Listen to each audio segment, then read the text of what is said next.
morning. My name is Linda Banwart, and I'm a Soroptimist, first of all, but I work as a nurse practitioner, so that just gives you the complexity of our members that are in our organization. And I'm Ricky Smith, and I work at Freeman in Business Development. I'm an account manager, and I am also a Soroptimist. First of all, what is Soroptimist? I know it's an unusual term. Our Soroptimist organization is part of a federation called Soroptimist International. I have it in my hand. And we just celebrated 100 years in September of 2021. We celebrated with a really nice luncheon, and one of the things that our club rolled out was 100 acts of service throughout the year. So we're tracking some of our service hours and our service opportunities, I should say. It's not necessarily hours. So we are celebrating with 100 acts of service. And so how did Soroptimist get started? Well, it was started by a man, and because he was a Rotarian and he was looking for new members. He did a recruiting trip to California. He saw that there was a typing school, wanted to meet the owners of the typing school, and lo and behold, it's two women. And women could not at that time be Rotarians. So Adelaide Goddard said, you know what, when there's an organization where business women can be part of it, I'll join. And thus the man started Soroptimist in 1921. So what does Soroptimist mean? It's an unusual term. Soro meaning sister in Latin, optimus being positive. So things best for women is kind of how it came about. And I think that's an Alameda parade afloat for them. So I think it's really funny there. But so what was true in 1921 is still true today. These were the reasons that Soroptimist came together. We needed women to have access to education. Women needed economic empowerment, peace and equality. We wanted to break the cycles of poverty, and we wanted to look out for the safety, well-being, health, and quality life of women. We're still there today. So let's look at some. Did I go past that one? Yeah. All right.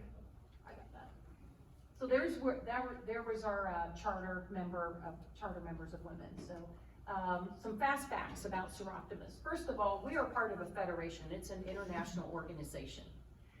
There are 121 countries that have Soroptimist clubs. We are part of 1,300 clubs in the United States.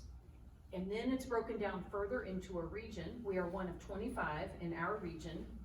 And our club, our local club, began in 1937, March of 1937. And in fact, on March 31st, we're gonna hold our 85th birthday party at our meeting. We currently have 60 members. The average age is 56. Well, some people may go, well, that's kind of old. Well, one of the things that really struck me as positive about the age of women in the organization is I don't have very many opportunities in my life to work with people outside of work, but work with people that are multi-age, multi-business, and this is a group of women that we've got life members, we have young, new starting businesses kind of women in this organization, and we all work together with a common focus. We're laser focused on our mission, which is to help local women and girls. And we do a really good job, I think, when we look at our monies and when we vet programs and things. And one of the things we do is we go back to the mission. How does this help women and girls in our region? So with that, I'm going to turn it over to Ricky. Okay, I'm going to talk a little bit about our fundraising. As you can imagine, an organization our size takes quite a bit of funding to be able to do the projects that we do. Our first fundraiser that I want to talk about is nut sales. There's actually some samples on the back counter, so if you didn't get a snack earlier, when we go back to connecting, please grab a snack. Annually, we sell nuts, and it is our biggest fundraiser of the year. They've been doing it for a very long time. We also have Bunko Night, which is a lot of fun, and our ladies come together and bring their friends, and we have a good time. And those monies actually mostly support our operating costs. So Some of our other little things that we do, we have sold Aramish bracelets, we've had online auctions, and we do have an international component that we fund with a program called Change for Change. And in November and early December, preparing for our annual President's Appeal, we collect coins, and then all that change is actually sent to help with our collective impact globally with programs around the world.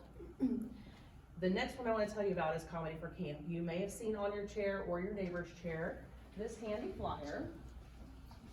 It's about our Comedy for Camp. It's going to be on April 9th. There are still some seats left, so if you haven't picked up tickets for Comedy for Camp, I'd encourage you to do that. We bring in a regional comedian and we bring in a nationally touring comedian for that event, and there's also a live and silent auction. So that's the summary of how we raise our funds. In terms of major programs, sorry, I'm kind of clicking two ways, isn't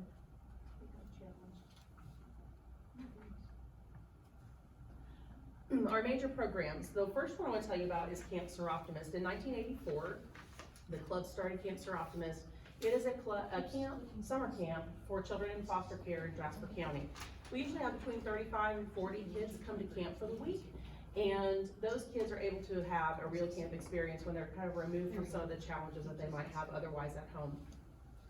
We've had kids tell us sometimes that it's the only time that they get to see siblings or cousins or other kids that they've met at camp, so it's really important for them. Dream It, Be It is a life skills and mentoring program for high school age students, and we've also worked in JHS and in Love and Grace. When the pandemic shut down access to schools, we kind of retooled that program real fast, and we were able to work with folks over at Love and Grace. Since 2017, we've had an endowed scholarship at Missouri Southern, and we also have a Live Your Dream Award program, education and training awards for young women. Typically, we have 4 or 5 young women that we award an amount of money to. They can spend it however they want. If they need new tires, if they need diapers for the baby, it's an award for them to support them in their pursuit of education. Our recent award winner, we're very fortunate. Our recent award winner, our top prize winner in our club, was sent on to the district level, and so she won the money from our club, but she also won our district level award, and she's been sent on to the federation level. So Soroptimist International of the Americas, she's competing at that level, and this is life-changing kind of funding for her to be able to support her family and pursue her education. Programs of service. So some of the other things that we do, this fall, we supported a project to fund vape detectors at Joplin High. We've helped out with filling the closet at Fostering Hope. Feminine hygiene products were donated to Joplin Alternative School. Donations to Rise, the Afghani refugee support organization here in town. We did some fun things this year to celebrate our 100th anniversary. We had a tree on the Trail of Trees at Mercy Park for Christmas, and we also were in the Christmas parade for the first time. During COVID, we did relief to Children's Haven, Crosslines, and some others. We do reverse trick or treat at Children's Haven, so because the kids can't necessarily go out and do trick or treat, we show up with pizza and candy and we go visit them instead. So it's a safe environment for them to still have that Halloween experience. We sponsor girls from Joplin High for Girls State, and we make donations of other kinds of items in the community. We recently replaced the dishwashers at Ronald McDonald House, some of those kinds of things. One of the things that we're really excited about that we've been doing for several years is doubling the WIC purchase power of women who are going to farmers markets. So when a woman goes to the farmers market, it will actually double, we give her vouchers for, it will double what she's able to spend at the farmers market so she can access fresh food and meat for her kids. We have an International Goodwill and Understanding committee that works for our International President's Appeal, and that's how we're doing that global collective impact. So it's pretty fun. Okay, the things that keep us up at night. This is why we're here. Linda has a habit of saying that we're the best kept secret in town. We do a lot of really great things in the community, but probably most of you, when you walked in the room, didn't know who we were. And so we are the best kept secret in town. Our membership stats or retention typically run better than global and regional. So we're really proud of that. We're able to attract women to the programs, but we would like to grow and also be able to offer additional services. Keeping ahead of COVID has kind of been hard on the fundraising point, but we are up and running again with Comedy for Camp coming up in April, and then hopefully Bunko hot on its heels. We're really hoping that will come through pretty quick. And then strategic planning, and that's kind of my, that's what keeps me up. It doesn't keep anybody else up at night, it keeps me up at night. And these are some pictures from our last board retreat. You can see our ladies there, and then, you know, that's our serious side, but we also do have a lot of fun, and those other pictures are from our Christmas party. So, there's that. And our last slide here is how you can help. We need to be able to get the word out about Soroptimist being a great place to serve alongside other women. We also, if your organization might be a candidate for some of our funding, please put in an application. We've actually been pretty slow on applications through COVID, but we do have funding available for some programs that, as Linda said, are very specifically laser focused with our mission. You should be referring Live Your Dream Award candidates and have them apply. So young women, well, not even young women, but head of household women looking to further their education, those are the kinds of folks we're looking for those kind of prizes. Celebrate with us by sharing our social media, supporting our fundraisers, of course, and on your chairs you actually have something from our education and literacy or advocacy and awareness. They are domestic violence awareness campaign pieces. We've actually sent these out, the card one, we've actually sent that one out in the pay stubs of organizations before. And so if you have an organization where you have a flyer box where people can pick stuff up, or if you have a place where you can tuck those into, you know, their paid check stubs if you're still mailing them, we'd be happy to get you a supply of those. And then the last page is our Soroptimist pledge. I pledge allegiance to Soroptimist and to the ideals for which it stands, the sincerity of friendship, the joy of achievement, the dignity of service, the integrity of profession, the love of country. I will put forth my greatest effort to promote, uphold, and defend these ideals for a larger fellowship in home, in society, in business, in country, and for God. So that is our presentation, and Linda and I would be happy to take any questions that you might have. So one question I have of you is, have anybody heard of Soroptimist? Oh my gosh, before today, I'm so impressed when we go and work with young girls like in the high school, they're like, what is your name? How do you spell that? And I know about it because of Ricky. oh, there we go. That's not fair. Well, then there is a part of that. And so if you haven't heard of us, I mean, a lot of what we do are small things, but I think they have big impact. You had a question, Chris. So yeah, we have two members. Let's introduce them before she said, so Chris, will you stand? Chris Bullard is our Live Your Dream Award chairman, and so she really organizes the group for the last two years, and has really brought it to a laser focus for us with the award winners. And did you have something you wanted to add? I just wanted to say, Joplin has a club, and then there's also a club in Carthage, and then there's talk of a club restarting in the Osho. So I know that not all of you live here directly in Joplin, but please keep that in mind and spread the word. And where are the other in the region? So Springfield is another close one, St. Louis, Kansas City, Parsons. a couple in Kansas City, like in North Kansas City, South Kansas City, Parsons, Arc City, Wichita. So when we go to our regional meetings, we'll do things collectively with them. And then our other member that's here is Deb Markman. Hi, I'm Deb Markman.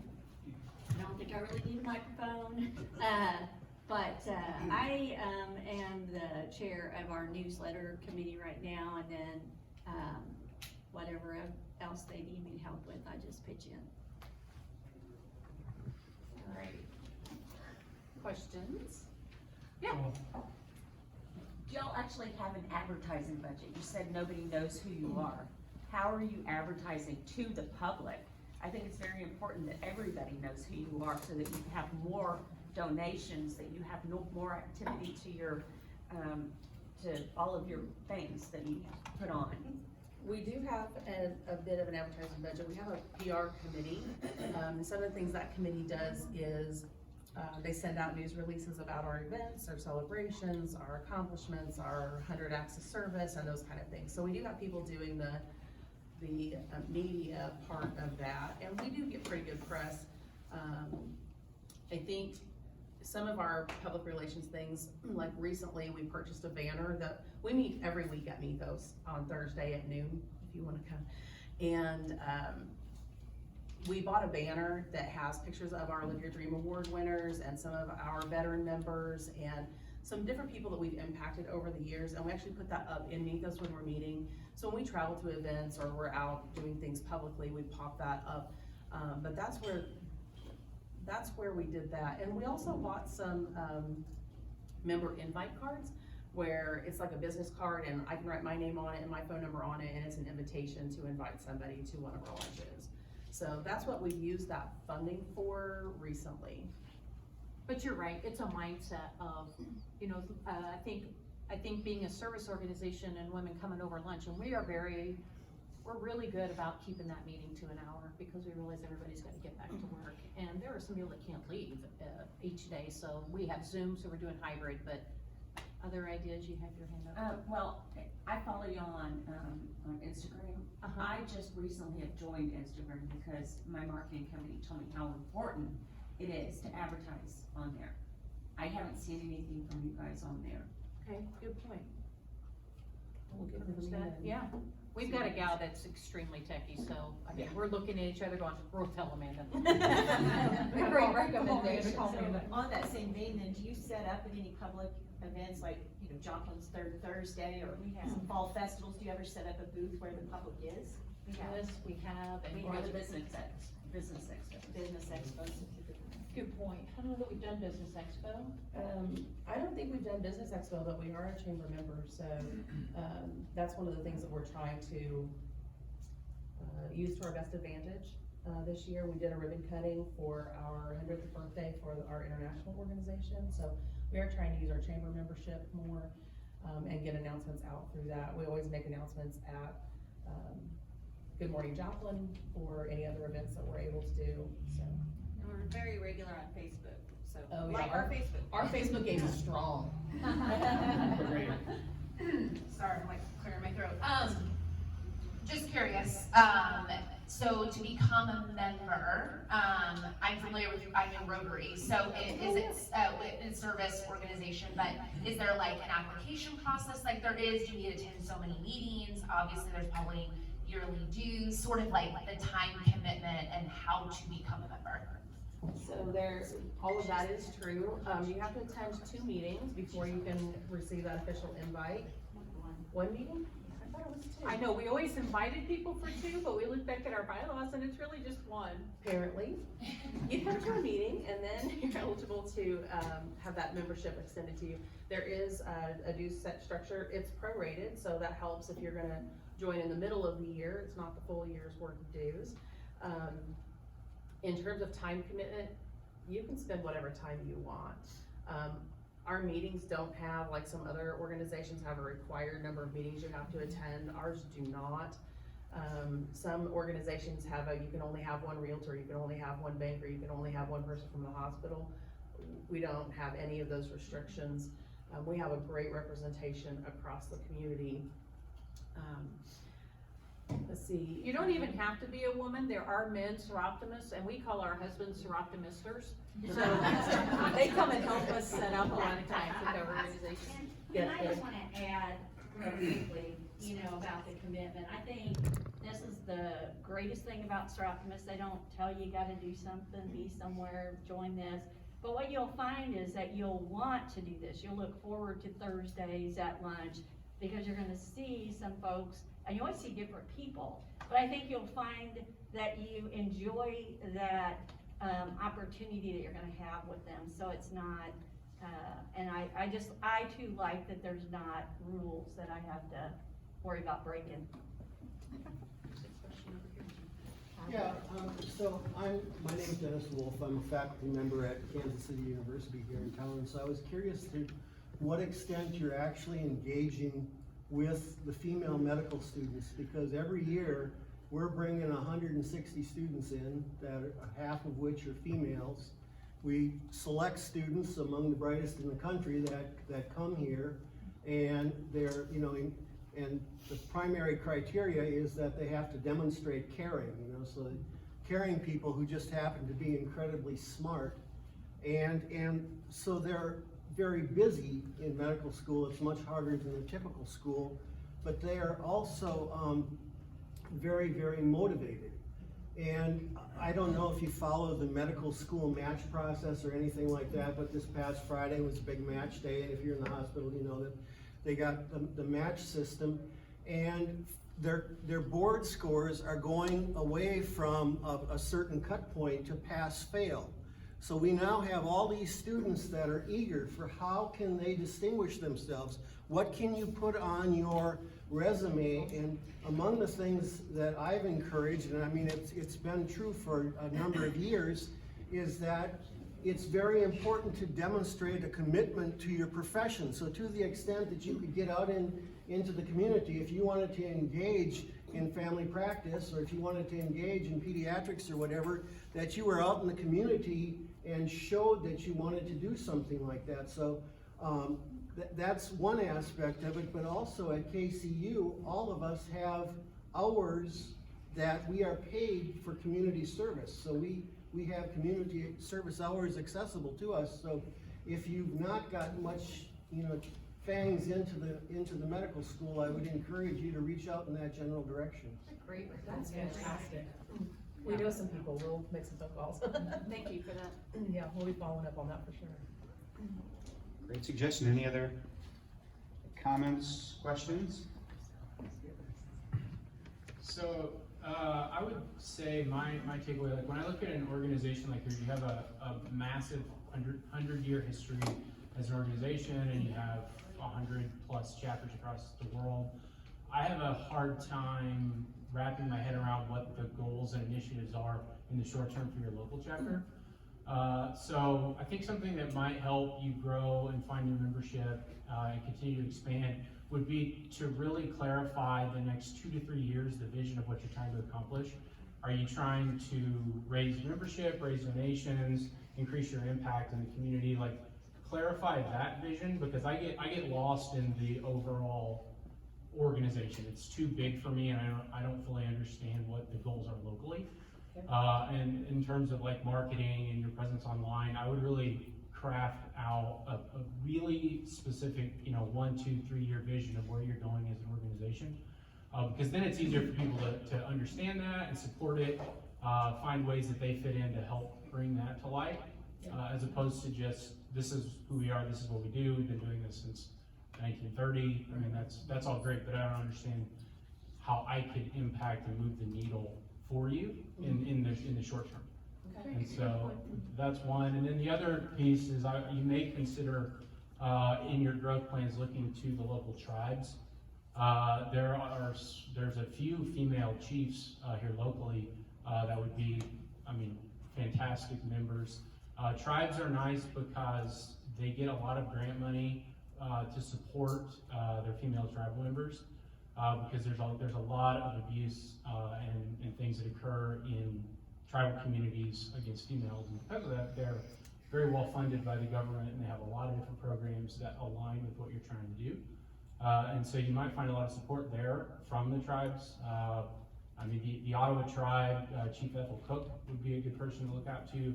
My grandmother is the chief of the Eastern Shawnee. Glenna Wallace would be another one to look out to. And they're always looking to align with organizations like yours, where they can have more impact in the local communities, supporting and providing a safe place for women that need help.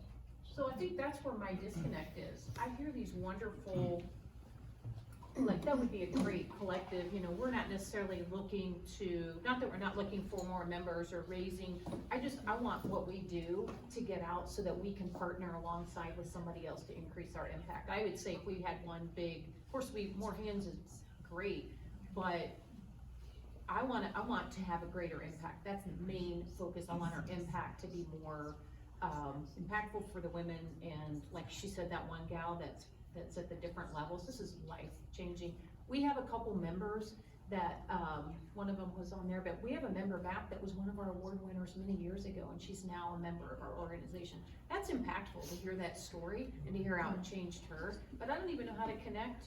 Is there a group of women tribe leaders that meet? I mean, I don't even know how to connect with them. I don't want Oh, okay. Yeah, I Because mean, I'm like, there's an organization in Miami called the Intertribal Council, and in all of the local tribes. Ottawa County is unique in the country. There's 9 federally recognized tribes in one county, which is the most of any location in the country. And those tribes meet once a month at the Intertribal Council.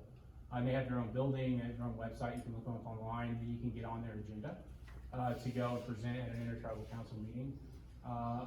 One thing I would say about impact, impact is more of what we would call a lag measure, meaning that you can't wake up in the morning and decide, today I'm gonna impact this thing. So you need to figure out upstream, what are the goals that we do that we know downstream cause impact, and focus your attention there. If that's growing membership or growing funding, figure out the lead measure. What can we do to lead the way that then lags behind and creates that impact? And then as you set your goals and craft your vision, you want to focus on those leads to then trickle down to the lag and making bigger impact in the community. So, Linda, just real quick, so Soroptimist is a member of the UN, one of the few civic organizations that has membership at the United Nations. So we follow the 17 sustainable goals that the UN utilizes. As it trickles down for us, the 2 main areas are we're doing collective impact about ending poverty and inequality with gender wage gaps. So those are the 2 large items we have as far as in what we would call the Americas, which is where our club is at. And so those 2 areas, and that's why you hear us talking about education, because we already know from a collective impact, women that get educated right improves their wages by over 50% during their lifetime. So those are measurable impacts. So I just kind of wanted to express that, because we do have collective measures, and it is different. If you go to the Africas, their collective impact is about water, getting water sources to every community. So it is different based on that, but again, we do follow the 17 sustainable goals that the UN has, and Soroptimist does speak to all those. Now, all the clubs may not be reaching out to each of those, and in the Americas, it is about poverty and inequities. The other thing that's exciting for us right now is that they've just released the Big Dream 2023, a 10-year goal. And in our club right now, we are talking about what comes next, what is the vision, how do we always loop back into that mission. So our big goal coming up, those discussions will be happening. We're just beginning to roll that out with the club now. So there'll be some things coming that way. There'll be a lot of interesting work going on. but that's a great recommendation. Just real quick, so I've heard a lot about the things that you provide. You know, you take some of the money that you have and you provide things to other organizations, you provide things to the schools, you do stuff like that. For me personally, I'm a very hands-on relational person. And I would like to know that if I were to join Soroptimist, what are they hands-on with the community, being able to do some of this one-on-one with the girls and giving them some of our wisdom and our ability to help them get out into the world and come up out of that poverty, because for me, that's what I want to be able to give back. So every one of us is different, and it really would depend on where you would want to serve. Right away, I would tell you, you need to be involved with Dream to Be It. You need to be involved with mentoring programs with young women, especially those at Love and Grace or at Joplin High, about the sophomore age level. That would be a great place for you to be very hands-on with people.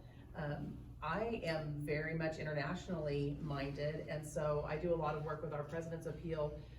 Currently, our president has 5 different projects that she's gonna be working on for the next 2 years.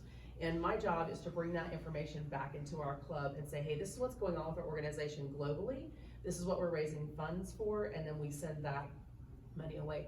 So it kind of depends on what you're most interested in. Chris and Debbie? So can you tell us a couple of the President's Appeals examples so that they get an idea of what? Yeah, so last year, there were 5 pieces of it. We just had a new president start, so I'm not as well versed in this one yet. Female genital mutilation, rights of older women, forced migration, but those are the kinds of things that she was working on specifically, so. But the new president, every 2 years at the international level, brings a whole new set of projects online, so. Chris, with. And I would also say Yeah. with the Live Your Dream Award, it's a committee that decides who gets these awards, and there are members of the committee that offer up to pay dues for award winners. So if they're interested in becoming a Soroptimist, while they're in school, their dues are taken care of and they're mentored, and you know, having them come to Camp Soroptimist to volunteer, or inviting to pay their ticket at Comedy for Camp, just so they can have a night out and enjoy themselves if they can find a babysitter for their kids, or helping find the babysitter for their kids, or just helping to get them integrated.